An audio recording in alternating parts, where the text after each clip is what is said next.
دیا جائے سال میں، ان 5 دنوں کو نکال دیا جائے تو سال میں جب چاہیں آپ عمرہ کر سکتے ہیں. سمجھ رہے ہیں؟ حج کے دنوں کو اگر چھوڑ دیا جائے، حج کے جو 5 دن ہیں ان 5 دنوں کو جو چھوڑ دیا جائے تو پھر سال میں آپ جب چاہیں عمرہ کر سکتے ہیں. لیکن فضیلت سب سے زیادہ رمضان المبارک کے مہینے میں. سبحان اللہ. رمضان المبارک کے مہینے میں سب سے زیادہ فضیلت ہے عمرہ کرنے میں. اب عمرہ سنت ہے. علماء فرماتے ہیں اس تعلق سے کہ زندگی میں ایک مرتبہ کرنا سنت موقدہ بھی ہے، سنت ہے، لیکن اسے سنت سمجھ کر کے کوئی چھوڑے نہ. ارے وہ آنکھیں ہی کیا جو میرے آقا کا روزہ نہ دیکھے، سبحان اللہ.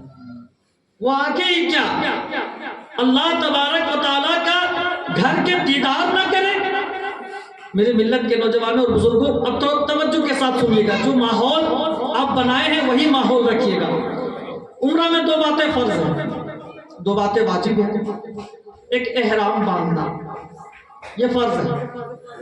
احرام کی حالت میں خوشبو وغیرہ نہیں لگائے، خوشبو لگانے منع ہے. اور دوسرا فرض کیا ہے؟ طواف کعبہ. الحمدللہ کعبہ بیت اللہ شریف اللہ کا گھر، اللہ کی عبادت کے لیے دنیا میں پہلا گھر اگر کوئی بنایا گیا ہے تو وہ بیت اللہ شریف ہے. کہہ دینا سبحان اللہ. سبحان اللہ.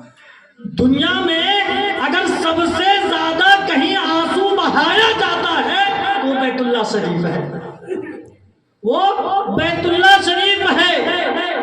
بیت اللہ شریف کے بارے میں آتا ہے حج اور عمرہ کرنے والے جو جاتے ہیں انہیں بتایا بھی جاتا ہوگا، میں بس مختصراً بتاتا ہوں. ان سے کہا جاتا ہے کہ بیت اللہ شریف پر جب پہلی نظر پڑتی ہے، میرے آقا ارشاد فرماتے ہیں کہ بیت اللہ شریف پر جب پہلی نظر پڑتی ہے تو پلک جھپکنے سے پہلے جو دعائیں مانگی جاتی ہے اللہ قبول فرماتا ہے، اللہ قبول فرماتا ہے. تو پلک جھپکنے میں مطلب کتنا ٹائم لگتا ہے؟ تو اس مختصر سے وقت میں کون سی دعا مانگنی چاہیے؟ اس مختصر سے وقت میں کون سی دعا مانگنی چاہیے؟ تو علماء اور فقہا فرماتے ہیں کہ اس مختصر سے وقت میں یہ دعا مانگی جائے کہ مولا آج کے بعد یا اس وقت کے بعد میں جو کچھ بھی دعا کروں یا اب جو کچھ بھی میں دعا کروں زندگی میں مولا اسے تو قبول فرمانا. تو اب زندگی میں چاہے وہ 40 سال تک جیے یا 50 سال تک جیے یا 60 سال تک جیے، جب تک وہ زندہ رہے گا جو جو دعائیں کرے گا اللہ تبارک و تعالیٰ اس کی دعائیں کو قبول فرمائے گا. تو یہ مختصر سے وقت میں جو دعا مانگنی چاہیے کیونکہ وقت بہت کم ہوتا ہے، الگ جھپکنے کے بعد اتنا ٹائم ہوگا. تو اس مختصر سے وقت میں دعا کیا مانگنی چاہیے کہ مولا اب جو بھی دعا مانگوں، جب بھی دعا مانگوں مولا تو اسے قبول فرمانا. اب اس کے بعد پھر جب موقع ملے، جہاں موقع ملے دعا کریں. تو یہ 2 باتیں فرض ہے عمرہ میں. واجب کیا ہے؟ صفا اور مروہ کا چکر لگانا، یہ واجب ہے. اس کے بعد فارغ ہو کر کے حلق یا قصر کروانا، یعنی سر مڑوانا یا پھر بالوں کا کچھ حصہ کٹوانا، یہ 2 چیزیں واجب ہیں. تو عمرہ میں یہ 4 چیزیں ضروری ہیں. اب اس کے بعد اور بھی چیزیں ہوتی ہے. اب خانہ کعبہ کا طواف، سب سے پہلی بات خانہ کعبہ کا طواف جو ہے اس میں 3 بار رمل کیا جاتا ہے. جو گئے ہوں گے انہیں پتا ہوگا رمل کیا ہوتا ہے. تھوڑا سا اکڑ کر کے چلنا، تھوڑا سا اکڑ کر کے چلنا. اب کہیں گے کہ اکڑ کر کے چلنے سے تو منع کیا جاتا ہے، لیکن کعبہ شریف میں طواف کرتے وقت 3 بار اکڑ کر کے چلنے کو کیوں حکم دیا جا رہا ہے؟ تو بات یہ ہے کہ جب میرے آقا صلی اللہ علیہ وسلم کو مکہ سے ہجرت کرنا پڑا تھا، مسلمانوں کو بہت ستایا جا رہا تھا شروع اسلام میں. تو جب ہجرت کر کے مدینہ شریف گئے اور سن 8 ہجری میں فتح مکہ ہوا تو کچھ مسلمان جو ہے کچھ مسلمان کفار مکہ کو دکھانے کے لیے کہ دیکھ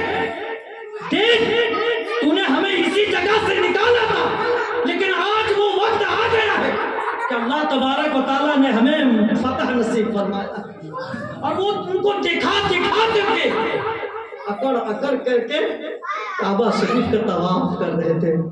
میرے مصطفیٰ کریم صلی اللہ علیہ وسلم کو یہ ادا اتنی پسند آئی کہ اسے لازم کر 3 بار طواف 7 چکر ہوتا ہے نا، 7 بار طواف کیا جاتا ہے، ان میں سے 3 بار رمل کیا جاتا ہے۔ تو یہ اب رمل جو ہے، رمل طواف سے پہلے استلام کیا جاتا ہے۔ یہ ایک بات یاد رکھیے گا، جانے والے بھائی صاحب الحمدللہ ماشاءاللہ جوان ہیں، اور ایک بات اور بتا دوں کہ جوانی کی عبادت اللہ کو بہت پسند ہے نا، سبحان اللہ۔ لوگ سوچتے ہیں کہ بزرگی کے جب بڑھاپے میں آ جائیں گے، اچھا بڑھاپے میں جائیے گا تو صفا اور مروہ کا صحیح سے چکر لگا پائیے گا، ایک چکر لگائیے گا کہ یہ گھٹنے میں بڑا درد ہے۔ تو اگر کیا ہی خوش نصیبی کے عالم ہے یہ کہ اگر جوانی میں اگر اللہ نے آپ کو نوازا ہے تو جوانی کے عالم میں اللہ کے گھر کے دیدار کر کے چلے آئیں۔ لیکن ہاں اب جوانی کے عالم میں طاقت و قوت ظاہر سی بات ہے کہ ضعیفوں سے زیادہ ہوگی، تو اس کا یہ مطلب نہیں ہے، یاد رکھیے گا بھیڑ بہت زیادہ ہوتی ہے، لیکن ہمیں وہاں پر دھکا مکی نہیں کرنا۔ ہمیں اگر اطمینان و سکون کے ساتھ اگر حجر اسود کو بوسہ لینے کا اگر موقع مل جائے تو کیا ہی بات، لیکن اگر دیکھیں بھیڑ ہے، جانے سے کسی کو تکلیف ہو سکتی ہے تو پھر دور ہی سے حجر اسود کی طرف ہاتھ کو ایسے کرنا ہے، چومنا ہے۔ چومتے وقت چوم چام والی آواز نہیں آنی چاہیے، ہوتا ہے نا کہ ایسے کرتے ہیں تو وہ والی آواز نہیں آنی چاہیے، چومنا ہے، ہاتھوں کو حجر اسود کی طرف اٹھا دینا، اس کے بعد پھر طواف کرنا ہے۔ میرے ملت کے نوجوانوں اور بزرگوں، جب یہ سب چیزوں سے فارغ ہو جائیں پھر آب زمزم شریف کو بھر پیٹ پینا۔ میرے آقا صلی اللہ علیہ وسلم فرماتے ہیں کہ منافقوں اور ہم میں یہی فرق ہے کہ منافق آب زمزم کو تھوڑا پیتے ہیں اور مسلمان بھر پیٹ پیتے ہیں، سبحان اللہ، بھر پیٹ پیتے ہیں۔ اور پیتے وقت شروع میں کعبہ شریف کی طرف نظر بھی کرنا ہے، بسم اللہ بھی پڑھنا ہے، اس سے پہلے دعا بھی مانگنی ہے کہ مولا مجھے اس بیماری سے یا میرا یہ کم بن جائے یا میری عبادت قبول ہو جائے، جو آپ کو دل کرے، اپنے لیے، والدین کے لیے، بھائیوں کے لیے، قوم کے لیے، اپنی عبادت کی قبولیت کے لیے، آخرت میں آسانی کے لیے، قبر میں عذاب سے چھٹکارے کے لیے، قیامت کی سختیوں سے حفاظت کے لیے، جس بارے میں آپ چاہیں دعا کریں۔ آب زمزم کو پیتے وقت میرے آقا فرماتے ہیں کہ آب زمزم کو پیتے وقت جو دعا کی جاتی ہے اللہ اسے قبول فرماتا ہے، اللہ تبارک و تعالیٰ اسے قبول فرماتا ہے۔ اور یہ آب زمزم کا پانی تلاش کس نے کیا؟ ایک ماں ایک بیٹے نے، کہہ دینا سبحان اللہ۔ ماں کا نام حضرت حاجرہ رضی اللہ تعالی عنہا، بیٹے کے نام حضرت اسماعیل علیہ السلام۔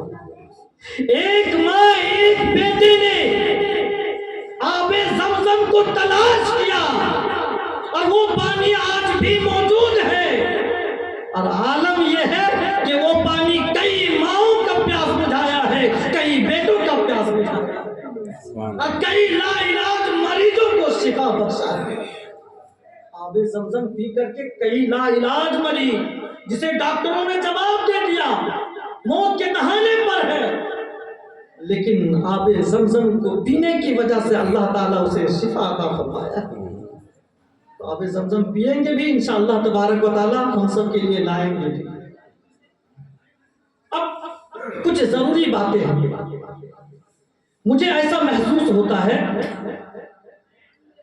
کہ یہ چیز رسم نہ بن جائے، یہ جو عمرہ ہے یہ عبادت ہے، عبادت ہے کہ نہیں؟ عبادت ہے، یہ رسم نہ بن جائے، اس لیے کہ ہمارے مسلمانوں میں رسموں کو بہت زیادہ ترجیح دی جاتی ہے، عبادتوں کو بھی اب رسم بناتی ہیں۔ آپ کہیں گے کیسے مولانا، آپ کیسے کہہ سکتے ہیں کہ عبادتوں کو رسم بناتی ہیں؟ ہم کہیں گے جمعہ کی نماز عبادت ہے کہ نہیں ہے؟ عبادت ہے نا جی۔ جمعہ میں کتنی نمازیں ہیں، کتنی رکعت ہے؟ جمعہ میں کتنی رکعت ہے؟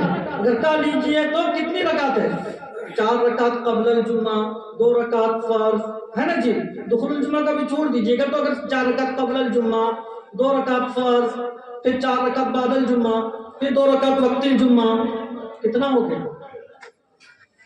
12 رکعت ہوا نا جی.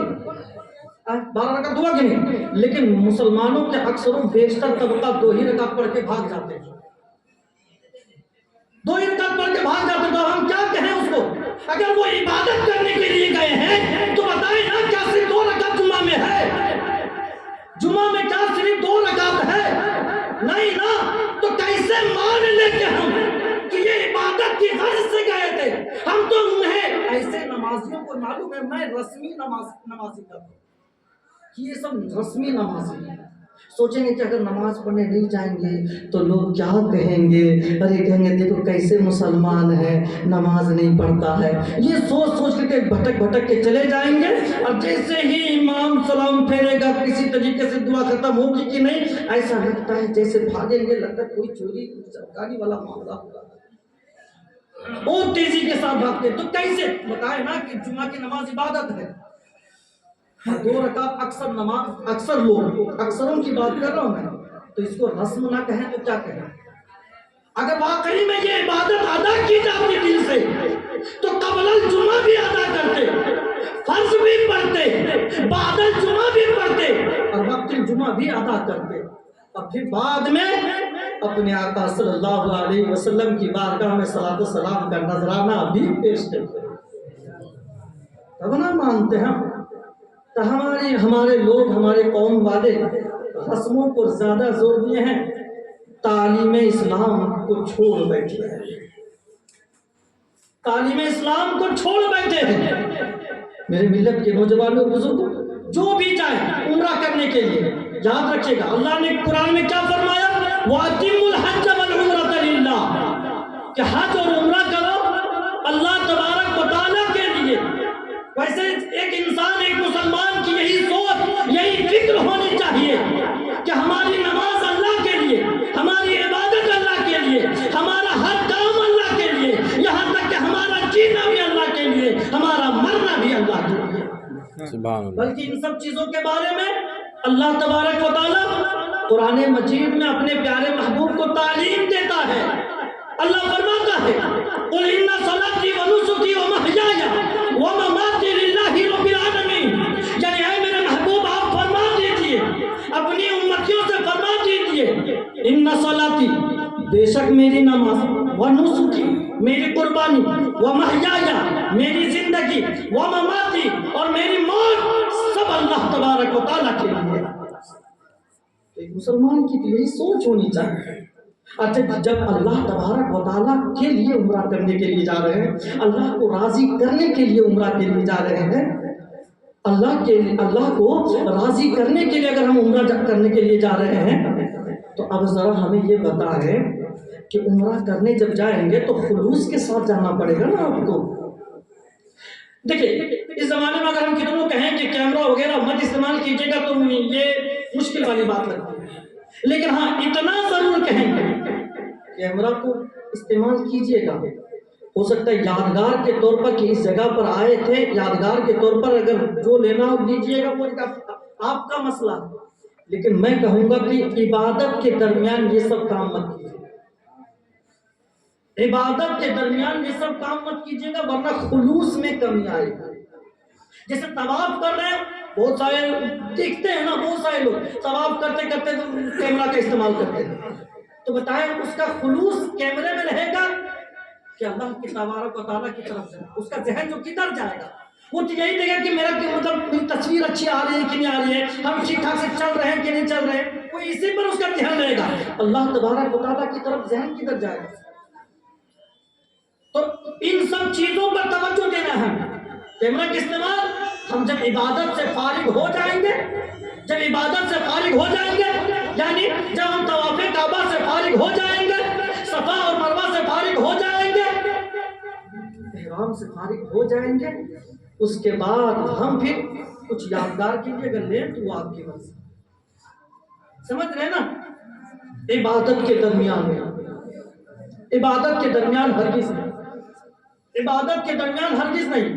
اس لیے کہ اللہ تبارک و تعالیٰ قرآن پاک میں ارشاد فرماتا ہے وَأَتِمُّ الْحَجَّ وَالْعُمْرَةَ لِلَّهِ، کہ حج اور عمرہ اللہ تبارک و تعالیٰ کے لیے کرو، اللہ تعالیٰ کی رضا کے لیے کرو۔ اللہ تعالیٰ کی رضا اس وقت حاصل ہوگی جب اللہ تبارک و تعالیٰ کے ذہن، اللہ تبارک و تعالیٰ کی طرف ہمارا ذہن جائے گا۔ وضو دو طرح کا ہوتا ہے، ایک تو ظاہری وضو جس سے جو ہم پانی سے کرتے ہیں نا جی، پانی سے کرتے ہیں، اس سے ہر اعضائے وضو کو دھوتے ہیں اور دھو کر کے ہم مصلی کے لائق بنتے ہیں۔ لیکن اللہ تبارک و تعالیٰ کی بارگاہ میں وہی عبادت مقبول ہوتی ہے جو دل کا بھی وضو کرتا ہے۔ اور دل کا وضو ہوتا کیا ہے؟ اپنے دل کو دکھاوے، ریاکاری، تکبر، ان سب چیزوں سے پاک کرنا اور صرف کہنا مولا میں نماز پڑھ رہا ہوں تو تیرے لیے، میں عمرہ کر رہا ہوں تو تیرے لیے۔ یہ ہونا چاہیے، یہ ہونا چاہیے۔ اس کے بغیر جب جس عمل میں خلوص نہ ہو، جس عبادت میں خلوص نہ ہو، وہ عبادت نہیں ہوتی ہے۔ یاد رکھیے گا، دکھاوا، تکبر، حسد، جلان، دشمنی، ان سب چیزوں کو یہیں چھوڑنا پڑے گا، ان سب چیزوں سے دل کو پاک کرنا پڑے گا۔ اگر کسی سے کوئی اگر الجھنے ہوئی ہو تو ان سے بھی دل صاف کرنا پڑے گا۔ اگر کسی کے حق تلفی ہوئی ہو، کسی کا مال اگر کسی وجہ سے غصب کر لیے ہو تو وہ بھی چھوڑنا پڑے گا، حقوق العباد کو چھوڑنا پڑے گا۔ بات آ گئی، بس 5 منٹ لے سکتا ہوں کہ نہیں؟ مجھے معلوم ہے کہ سارا ذہن کھانے کی طرف ہے آپ لوگوں کا۔ ارے الحمدللہ گھر والے نے ہم ہی لوگوں کے لیے کھانا بنایا، ہاں تو کسی دوسرے کو تو کھلا کے بھگائیں گے نہیں۔ 5 منٹ رک جائیں، تھوڑا سا کچھ باتیں ہو جائیں، پھر انشاءاللہ تبارک و تعالیٰ مجلس کا اختتام کر دیا جائے گا۔ لوگ معافی مانگنے میں یا معاف کرنے میں بڑی کتراتے ہیں، معافی مانگنے میں یا معاف کرنے میں بڑی کتراتے ہیں۔ بڑی پوائنٹ والی بات دینے جا رہا ہوں علماء کرام کی موجودگی میں، تو توجہ دیجیے گا۔ یاد رکھیے گا کہ حضرت آدم علیہ السلام، جب حضرت آدم علیہ السلام کو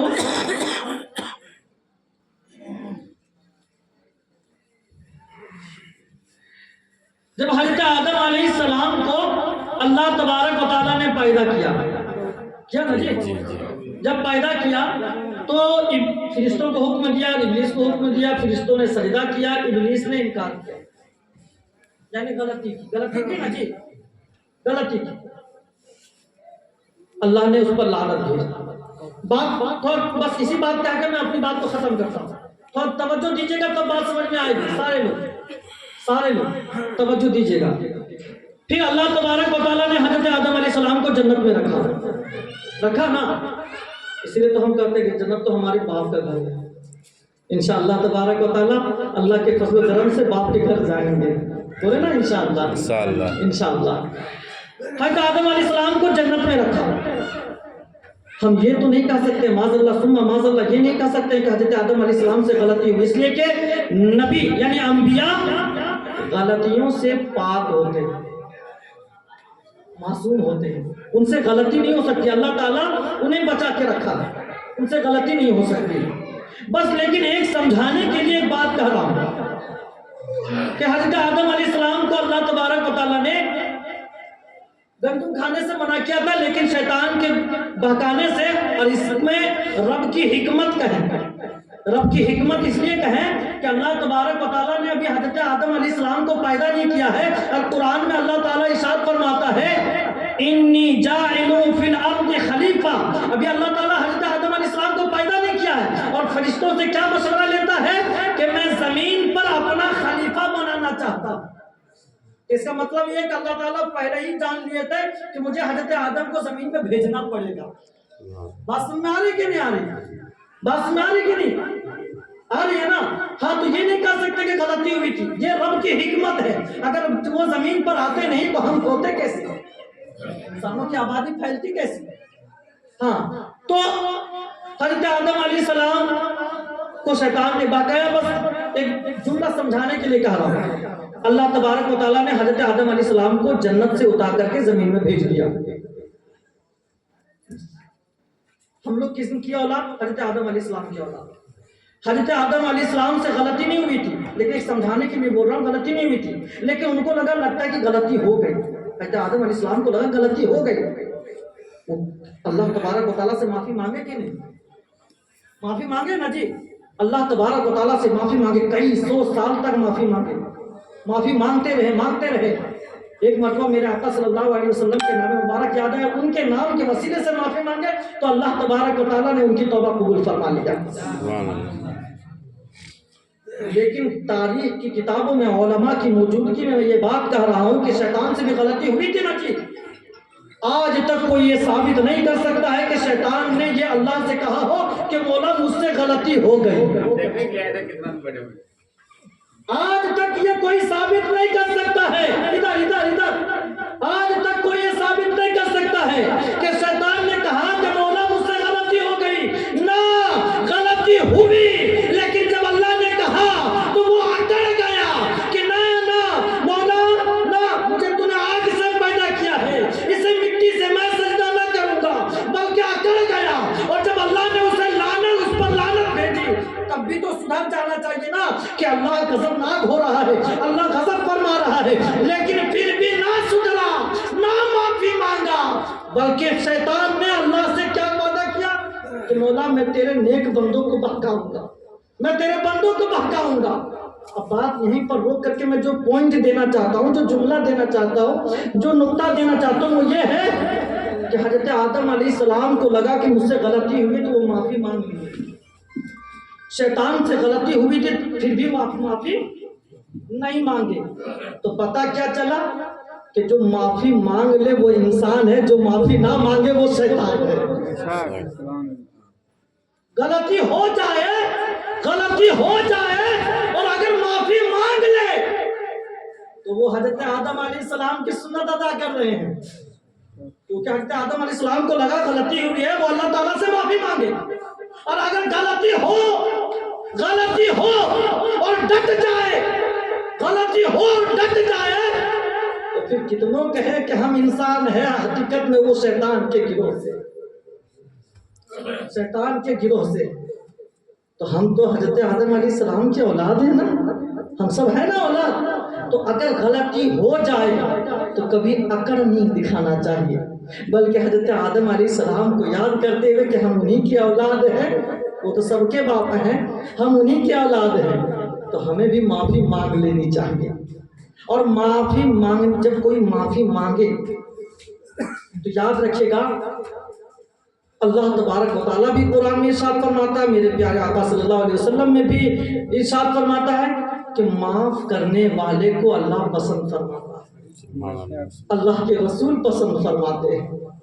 تو اب جانے والے جا رہے ہیں، ظاہر سی بات ہے کبھی نہ کبھی کنہیں سے نوک جھوک ضرور ہوئی ہوگی، کچھ معاملات بھی ہوئے ہوں گے، تو میں ابھی وہ اٹھیں گے، وہ اپنی زبان میں کچھ کہیں گے انشاءاللہ، لیکن میں یہ چاہتا ہوں سب سے کہ آپ سچے دل سے یہ سوچ کر، چاہے کچھ نہیں، یہ سوچ کر کہ یہ کہیں اور نہیں، یہ دنیا دار کے نہیں بلکہ احمد مختار کی بارگاہ میں جا رہے ہیں، بیت اللہ شریف جا رہے ہیں، گنبد خضرا کے دیدار میں جا رہے ہیں، یہ سوچ کر کہ میرے مصطفیٰ کریم کی بارگاہ میں جا رہے ہیں، رب تبارک و تعالیٰ کی بارگاہ میں جا رہے ہیں، یہ سوچ کر انہیں معاف کر دیجئے گا۔ اور ان سے بھی کہتے ہیں کہ اگر آپ کا دل بھی کسی نے دکھایا ہو تو آپ کو تو ایک دم پاک و صاف کرنا ہے، دل کو بغض سے، حسد سے، کینہ سے، دشمنی سے، نفرت سے، تکبر سے، ان سب چیزوں سے دل کو پاک و صاف کر کے پھر مصطفیٰ کریم اور رب تبارک و تعالیٰ کی بارگاہ میں جائیں، انشاءاللہ تبارک و تعالیٰ آپ کا عمرہ قبول بھی ہوگا۔ اور عمرہ جن کا قبول ہوتا ہے ان کے بارے میں میرے آقا ارشاد فرماتے ہیں کہ حج اور عمرہ گناہوں اور محتاجی کو ایسے ہی دور کرتے ہیں جیسے آگ کی بھٹی سونا، چاندی، لوہا، تانبا سے جنگ کو دور کرتی ہے۔ اور جس کا عمرہ قبول ہو جائے اللہ تبارک و تعالیٰ اس کے لیے جنت لکھ دیتا ہے. سبحان اللہ. اللہ تبارک و تعالیٰ کی بارگاہ میں دعا ہے کہ مولا ہم سب کو زیارت حرمین شریفین نصیب فرمائے, جانے والے کے عمرہ قبول فرمائے, ان کے سفر میں آسانیاں پیدا فرمائے. اور خاص کر کے کہوں گا کہ ہم سب کے لیے مصطفیٰ کریم صلی اللہ علیہ وسلم کی بارگاہ میں حاضری کی درخواست اور سلام ضرور پیش کر دیجیے گا. وما علینا الا البلاغ. السلام علیکم ورحمۃ اللہ تعالی وبرکاتہ.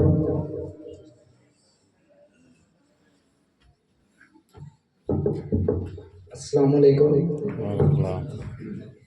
میں جا رہا ہوں عمرہ کے لیے. اگر میرے سے کسی کو غلطی ہوگا تو میں اپنے ان سے معافی مانگا اور جو بھی غلطی ہوگا مجھے معاف کر دیجیے.